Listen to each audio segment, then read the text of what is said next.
dari kalangan muhibbin tidak sedikit yang mencibirnya. Malamnya sesempat debat di live TikTok menghina habaib dan khususnya Habib Abdullah bin Alwi Al-Haddad dan lain-lain. Tanah sekitar kering, tapi tempat kori malah banjir. Ini musim penghujan, bos.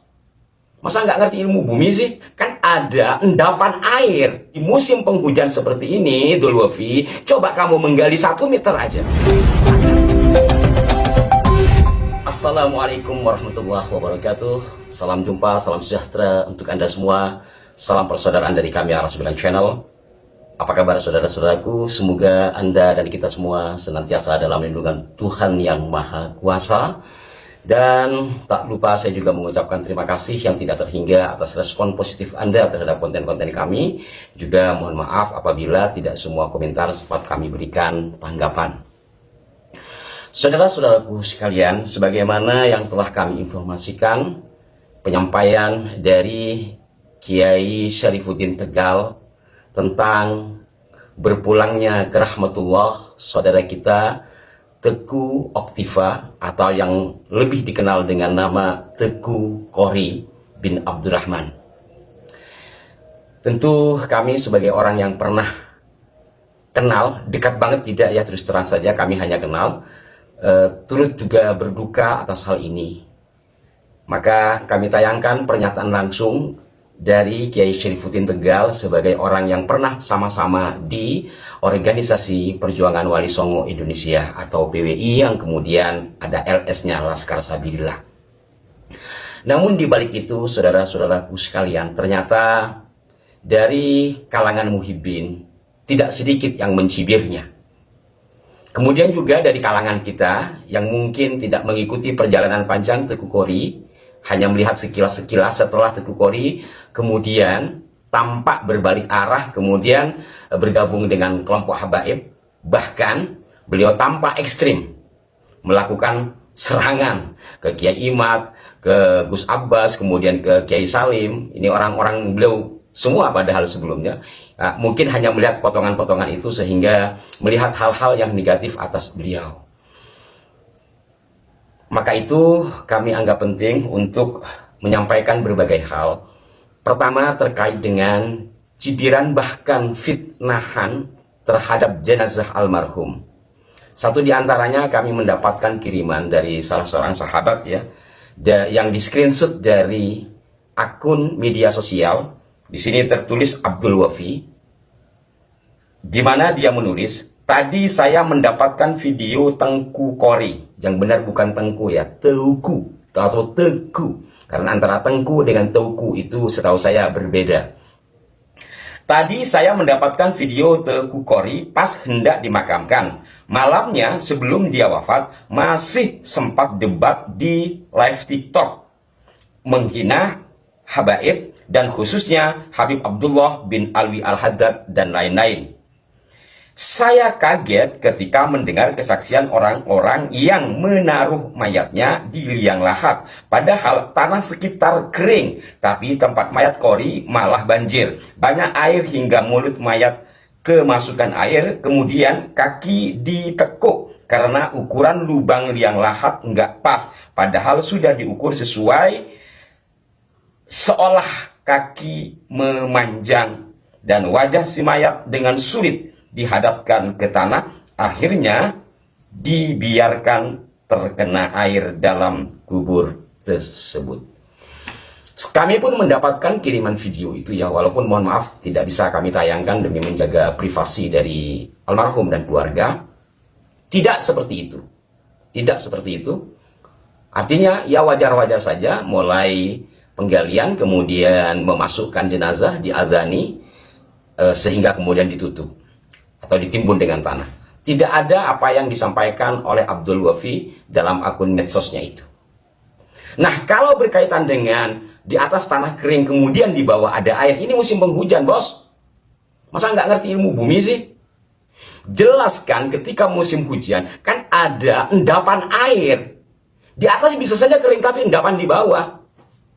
Belum lagi kita melihat posisi pemakamannya itu ada di mana, apa dekat kali atau mungkin dataran agak rendah. Kerap kali kan seperti itu ya, pemakaman-pemakaman umum. Tapi setidaknya Anda pun di dataran yang biasa, di musim penghujan seperti ini, Dhul Wafi, coba kamu menggali 1 meter aja. Ada nggak air di situ? Nah, ini perlu kami sampaikan. Kenapa? Yang pertama, berkaitan dengan video yang kami dapatkan tidak seperti itu, ya seperti biasanya. Walaupun memang yang menghantar tidak banyak. Maka mestinya kita mendoakan beliau apapun adanya. Terlepas dari kontroversi yang mungkin Anda tidak suka ketika hal itu terjadi. Namun belakangan kan berbeda. Kembali lagi kepada awal beliau melakukan penelitian. Maka semoga ini juga menjadi tanda atau isyarat beliau husnul khatimah. Allahumma firlahu warhamhu wa'afihi wa'fu anhu. Saudara-saudara sekalian, itu satu bagian. Kemudian berkaitan dengan saudara-saudara kita yang mungkin baru masuk PWILS atau mungkin yang baru tahu ya. Walaupun saya bukan orang PWILS, saya hanya PWI Tok tanpa LS, Persatuan Wartawan Indonesia. Itu pun dulu ya. Kami pun juga mengikuti perkembangan itu ya. Bahkan sekali-kalinya saya jumpa dengan Tengku Kori atau Tengku Optiva ini ketika ada acara di Pondok Pesantren Gus Abbas di Buntet, Cirebon. Saya jumpa beliau seusai acara, kemudian wawancara pada tanggal 8 September 2023. Itu awal dan sekali-kalinya saya bertemu dengan beliau secara langsung. Pada saat itu PWILS sudah dirancang, tapi namanya belum jelas seingatan saya ya. Selesai acara pengajian, kemudian ada rapat yang hadir itu banyak sekali dari berbagai daerah. Dan di situ masih mencari-cari nama. Ya, ingatan saya seperti itu. Waktu itu ada istilah kebangkitan Wali Songo. Loh, kalau kebangkitan Wali Songo kan berarti Wali Songonya bangkit. Ada yang mengusulkan kebangkitan keluarga Wali Songo atau terah Wali Songo. Loh, kalau yang bukan terah bagaimana? Kemudian perjuangan Wali Songo, kurang lebih seperti itulah ya diskusi pada saat itu, yang sebelumnya sudah digadang-gadang nama Laskar Sabilillah. Di situ saya tidak mengikuti sampai selesai. Saya sempat ditawari untuk bergabung terhadap organisasi yang sedang digodok itu. Karena saya bilang saya sudah kebanyakan jabatan di organisasi, di NU aja saya banyak nggak kerja, jadi mohon maaf saya tidak bisa ikut. Jadi kemudian malam itu saya ke pesantren teman saya di daerah Argasunya kalau nggak salah namanya. Saya ke sana, ba'da sholat subuh saya kembali lagi ke pesantren Gus Abbas. Di sanalah saya kemudian banyak berbicara dengan Tengku Kori, kemudian saya wawancara dan sebagainya. Hal yang membuat saya agak nyes ketika beliau membuka banyak kitab digital ya di laptop, terus ada domirnya. Beliau sebenarnya sudah tahu ini domirnya ke sini, tapi untuk memastikan, jadi kembalinya rujuknya ini ke sini, ke kalimat ini, tapi untuk memastikan beliau memanggil saya ya, seingatan saya. Kemudian ada Ustadz, saya lupa namanya, dari Banten. Menurut kamu gimana? Coba ente baca. Nah, ini rujukannya kemana? Menurut saya begini. Terus, oh berarti sama gitu beliau bilang. Di sini titik poinnya bagi saya bahwa beliau ini orang yang rendah hati. Beliau sudah bisa baca kitab, tapi untuk memastikan masih memanggil orang-orang yang ada di sekitarnya untuk memastikan kebenaran dari hasil bacaan beliau. Ini bagi kami orang pesantren itu satu hal yang menandakan bahwa beliau itu rendah hati. Dari sini kemudian saya wawancara, di antaranya itu tentang Ba'alwi, tentang habaib yang aslinya beliau awalnya itu percaya, tetapi akan sikap-sikap habaib itu dia sudah tidak suka.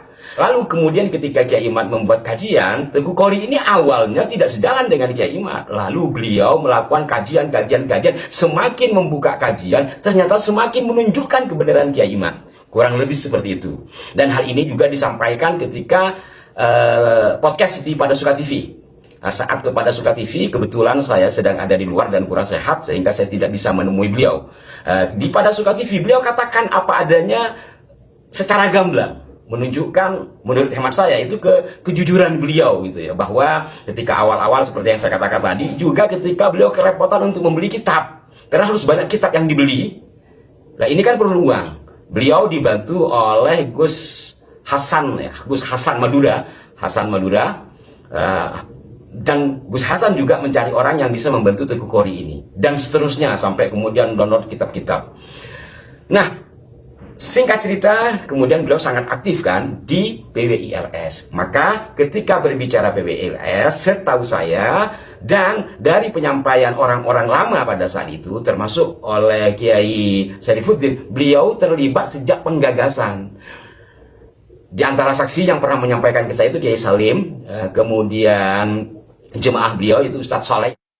Bahkan di kanal Soleh Ngaso Ngopi Ngaji ya, Anda bisa melihat bagaimana perjalanan Teguh Qori di sana, karena beliau saksi peristiwa. Saksi peristiwa. Jadi mulai dari penggagasan, kemudian benar-benar terbentuk, dan Teguh Qori ini tidak sekedar hanya ikut-ikutan, faktanya secara yuridis, nama beliau tercantum dalam lembaran Kumham sebagaimana telah dibacakan oleh Kiai Syarifuddin dalam edisi yang lalu. Mohon maaf kalau kopiannya kami tidak tayangkan ya, khawatir nanti tidak boleh sama PBILS, karena itu adalah surat yang dikeluarkan oleh Kumham. Di antara nama-namanya itu ada Teguh Qori ya, sebagai bagian dari pendiri PWILS. Walaupun akhirnya beliau keluar. Kenapa keluar? Biasalah ya, di dalam organisasi itu selalu ada dinamika. Nah, ketika beliau kemudian tampak membelot dan membela Habib, awalnya jujur saya, jangan-jangan ini beliau cuma strategi. Jadi dia harus masuk ke Habib dengan mendukung Habib biar tahu dalamannya. Itu awalnya curiga seperti itu. Dari sini, apakah ketika masuk ke kalangan Mbak Alwi itu hanya strategi atau apa, saya tidak bisa menafsiri, dan saya juga tidak menanyakan sama beliau. Yang pasti menjelang akhir hayatnya beliau kembali lagi kepada khitoh penelitian beliau awal. Kemudian juga saudara-saudaraku sekalian, sebagaimana disampaikan oleh Kiai Syarifuddin Tegal ya, barangkali di antara Anda berkenan untuk meringankan beban keluarga, beliau mengirimkan ke saya nomor rekening dari istri almarhum, nanti akan kami taruh di kolom deskripsi. Demikian saudara-saudaraku sekalian, sekilas dari kami terkait dengan Teguh Qori. Sekali lagi, Allahumma firlahu warhamhu wa'afi wa'afu anhu. Mohon maaf jika ada kekeliruan, berikan masukan yang konstruktif di kolom komentar. Sampai jumpa. Wassalamualaikum warahmatullahi wabarakatuh.